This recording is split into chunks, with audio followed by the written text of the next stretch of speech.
brothers and sisters. Now, the first person the Prophet ﷺ told us is going to be dressed on the Day of Judgment is our father Ibrahim alayhi salam. And the scholars say that's not just because he was constant in praying for honor on the Day of Judgment, but it's because of the humiliation of when he was stripped in front of the people and thrown into a fire. So look how Allah subhanahu wa ta'ala makes it up to him. He's brought forth in front of all of the people on the Day of Judgment, just as he was brought forth in front of his people in this life. But this time, he's given this special garment that's reserved for him while everybody else is waiting for their turn.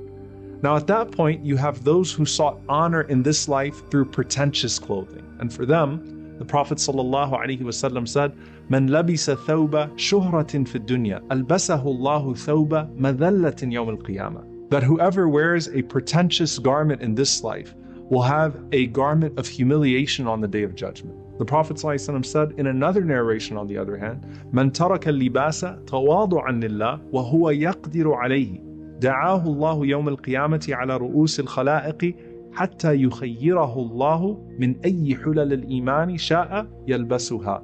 Whoever gives up fine clothes due to humility for the sake of Allah subhanahu wa ta'ala, even though he is able to wear them, Allah will call him on the Day of Judgment in front of all creation that he may choose any garment of faith that he desires to wear.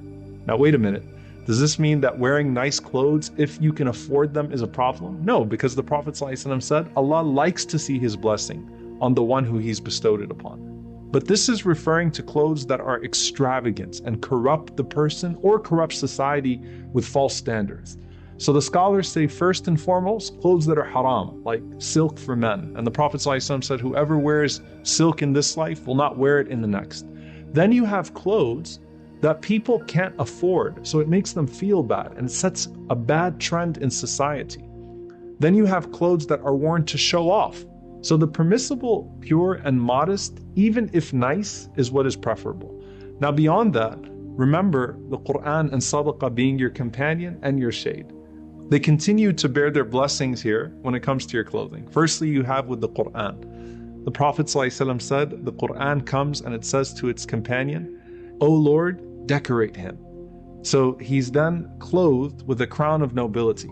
ثُمَّ يُقَالُ لَهُ يَا رَبِّ زِدْهُ. And then the Quran continues to say, "O my Lord, give him more."